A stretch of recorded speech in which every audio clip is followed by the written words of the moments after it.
अगर भगवान की शरण में नहीं होगे, भजन नहीं करोगे, तो आपके ऊपर बहुत से ऋण है, दुर्गति हो जाएगी। ऐसा नहीं है। आप यहां भी तो देखो ना, आपके मकान, आपका व्यापार, सब कुछ आपका कहा जाता है, लेकिन सब कुछ सरकार का है। हर चीज का टैक्स देना पड़ेगा तुम्हें। पानी का भी टैक्स देना पड़ेगा, मकान का भी टैक्स देना पड़ेगा, और तुम भी जो करोगे वो पैसा दो सरकार को। टैक्स तुम ऐसे फ्री थोड़ी जा नहीं होता, देना पड़ता है ना। आप मान लो नौकरी कर रहे हो कि हमारी नौकरी करे, तो उसमें सरकारी टैक्स कटेगा आपका, क्योंकि आप सरकारी आदमी हो, भारत देश के वासी हो। ऐसे ही ये टैक्स लगे हुए हैं सरकारी भी, मातृ ऋण, पितृ ऋण, ऋषि ऋण, ये टैक्स है। ऐसा नहीं कि तुम कमाओ खाओ और इसके बाद मर के जाओ स्वर्ग मिलेगा। टैक्स चुकाओ। ये मनुष्य शरीर मिला, इन ऋणों से मुक्त हो। अगर नहीं हुए तो भी तुम्हें दुर्गति होगी। आप देखो, जब कभी ऐसी सूचना मिलती कि अमुक आदमी का अमुक धन पकड़ा गया, तो इनाम दिया जाता है क्या कि इतना कमा लिया? सजा दी जाती है। तुमने टैक्स की चोरी की, अगर चोरी नहीं की, मेहनत से कमाया या व्यापार से कमाया, दिया नहीं सरकार को, हाँ दिया नहीं, इसीलिए तुम्हें टैक्स की चोरी का दंड मिलेगा। सारा धन अपहृत हो जाएगा, तुम्हारी निंदा होगी, तुम्हें सजा मिलेगी। बोलो मिलती है नहीं? ऐसे ही ये लड़का, बच्चा, पत्नी, पुत्र, परिवार जो भी है, ये सब श्री भगवान का तुम्हें टैक्स देना है। क्या टैक्स देना है? भगवान की शरण होकर उनका सुमिरन करो, सारे ऋणों से वो मुक्त कर देंगे। एकादशी स्कंद में कहा है, मेरा भजन करने वाले का कोई ऋण नहीं रह जाता। और नहीं तो महाभारत में ही प्रसंग आता है, एक जरत्कारु नाम के ब्रह्म ऋषि थे। ऋषि और भक्त में बड़ा अंतर होता है। वो तपस्या प्रधान, जैसे दुर्वासा ऋषि तपस्या प्रधान थे, वो बाल ब्रह्मचारी और तपस्या से युक्त एक दिन भ्रमण कर रहे थे, तो आवाज आई, मेरी रक्षा करो, मेरी रक्षा करो।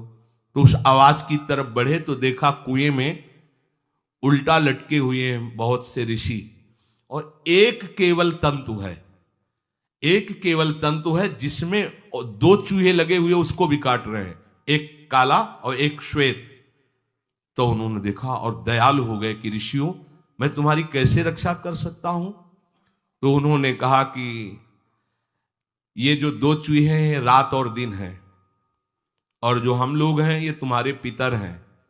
ये चूहे तुम्हारी आयु को काट रहे हैं, एक तंतु हमारे कुल में केवल तुम ही हो, और तुमने तपस्या की ठान ली, ब्याह किया नहीं, गृहस्थ धर्म में गए नहीं, पुत्र हुआ नहीं, तो तपस्या में, भक्ति में एक दम है कि सब ऋणों से मुक्त कर देगी। ये बात ध्यान रखना। तपस्वी अलग है, भक्त अलग। इसलिए पीछे चर्चा आई थी कि तपस्वियों से भी अधिक, ज्ञानियों से भी अधिक, कर्मकांडियों से भी अधिक वो मेरा भक्त योगी होता है। तुमने तो ब्याह किया नहीं, तो अब ये तंतु रात दिन तुम्हारे जीवन को काट रहे हैं, जहां तुम खत्म हुए हम सब नरक में गिर जाएंगे। पितरों ने कहा, तुम पितर ऋण से युक्त हो, मुक्त तभी होगे जब ऐसा करो। और बड़े वो दृश्य खत्म, अंतर ध्यान हो गया। और वो बड़े दुखी हुए कि क्या करें। तो उन्होंने मन में निश्चय किया कि ब्याह तो करूंगा पितरों के उद्धार के लिए। इतने बड़े तपस्वी हैं जरत्कारु जी, बड़ी महिमा है, लेकिन बात यहां फंस गई, पितृ ऋण। उन्होंने मन में निश्चय किया कि कोई आके अपनी कन्या दे दे और उसका भी नाम जरत्कारु हो। मैं बिल्कुल भरण पोषण नहीं करूंगा, और कभी हमसे कोई प्रश्न ना करे। ऐसी अगर कोई कन्या देगा तो मैं स्वीकार कर लूंगा।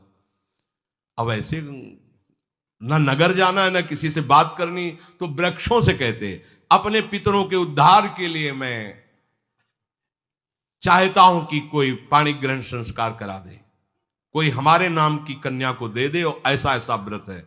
ऐसा ही बोल रहे थे, वासुकी नाग उपस्थित हो गए, और उनकी बहन का भी नाम जरत्कारु था। उन्होंने कहा, सुनिए महाराज, मैं नागराज वासुकी हूं, सब देव रूप में, कोई ऐसे नहीं सांप वैसे बने, देव रूप, और सुंदर कन्या जरत्कारु। बोले, ये कन्या मैं आपको समर्पित करता हूं, हमारा सौभाग्य होगा आप जैसा महर्षि हमारी बहन का पति बने। इसका भी नाम जरत्कारु है, और आपकी जो इच्छा है कि मैं भरण पोषण नहीं करूंगा, तो मेरे पास संपूर्ण वैभव है, आप भी पधारिए, मैं आपका भी भरण पोषण करूंगा, अपनी बहन का भी। तीसरी बात, मेरी बहन इतनी शास्त्र सम्मत आराधना से युक्त है कि वो कभी आपसे प्रश्न ही नहीं करेगी, तो उनका स्वीकार है। प्रसन्न हुए, चले गए। काफी समय तक उनके महल में रहे। एक दिन जरत्कारु अपनी जरत्कारु पत्नी की गोद में सर रख कर ऐसे लेटे हुए थे, सो गए। और शास्त्रज्ञ थी, संध्या का काल था। संध्या काल में निषेध है मैथुन करना, भोजन करना और स्वाध्याय करना। ये सब संध्या काल में बस भगवत स्मरण परायण लोकवत।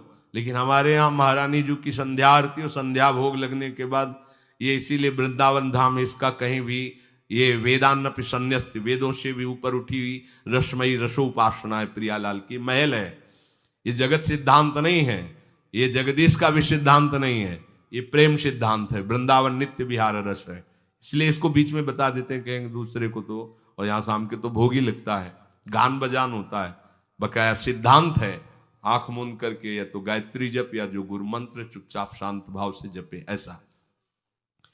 अब वो इस चिंता में थे कि मेरे पति का धर्म जा रहा है और मैंने आज तक कुछ बोला नहीं अपने पति से। अगर बोलती हूं तो हो सकता है ये नाराज हो जाए और छोड़कर चले जाए। अगर मुझे छोड़ देते हैं और इनका धर्म बचता है तो ये ठीक बात रहेगी। कितनी विवेकवान है। अगर ये सोते रह गए और सूर्य अस्ताचल को चले गए तो इनका धर्म लोप हो जाएगा। ये मैं होने नहीं दूंगी, अपने पति का धर्म लोप नहीं होने दूंगी। और वो उस समय भी केवल एक लंगोटी लगा के रहते थे, अस्थिमात्र हो रहे शरीर। वहां भी ऐसा नहीं कि दूल्हा बन करके सज, नहीं, वैसे ही केवल पितरों की तृप्ति के लिए उन्होंने बात स्वीकार की थी। उन्होंने कहा महाराज उठिए, संध्या का समय है, शास्त्र निषेध करता है इस समय सोना नहीं चाहिए, नहीं आपके धर्म का लोप हो जाएगा। महाराज उठिए, सूर्य अस्ताचल को बस पहुंचने ही वाले हैं, उठिए। उठे एकदम लाल आंख करते हुए, तुमने हमें टोका कैसे, तुमने हमसे प्रश्न कैसे कर दिया, मैं अभी तुम्हारा त्याग करता हूं। बोले स्वीकार है, आपके धर्म का लोप ना हो। कहीं सूर्य अस्ताचल को चले गए, आपने अर्घ नहीं दिया तो जीवन भर की आपकी उपासना में कलंक लग जाएगा कि आपने संध्या काल में शयन करते हुए सूर्य आराधना नहीं की, आपके धर्म का लोप हो जाए। बड़ा सूक्ष्म धर्म का विषय। तो उनका सूर्य की ताकत कैसे कि मैं सोता रहूं और वो अस्ताचल को चले जाए, ऐसे महात्मा थे।